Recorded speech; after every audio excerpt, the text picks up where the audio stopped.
শুভ ষষ্ঠীর অনেক অনেক শুভেচ্ছা তোমাদের। তো প্রথমেই দেখিয়ে নিলাম আমার বাগানে ষষ্ঠীতে কি কি ফুল ফুটেছে। তো এবার তোমাদের আবার এক ঝলক দেখিয়ে দিই আমার আলপনাগুলো। তো এটা ঠাকুর ঘরে, তোমরা দেখেছো আগের ভিডিওতে।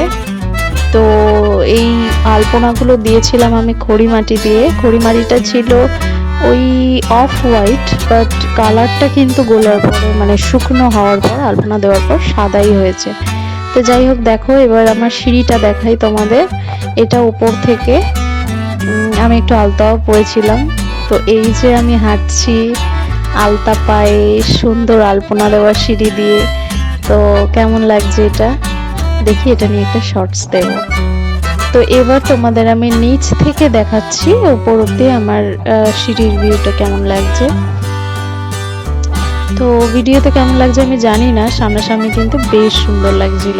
তো যাই হোক, এবার আমি দেখাচ্ছি তোমাদের এই ষষ্ঠীর রান্না আমাদের অল ওভার কি কি হয়েছে। এটা হচ্ছে পায়েস।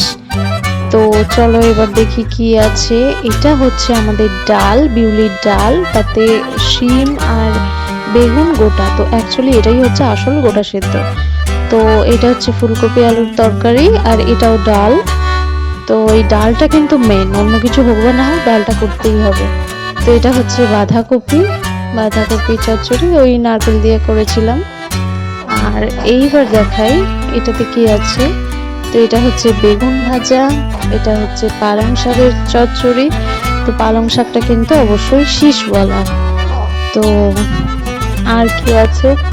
তো এবার ওই পাশে চলে যাব, ওই পাশে রয়েছে চাটনি।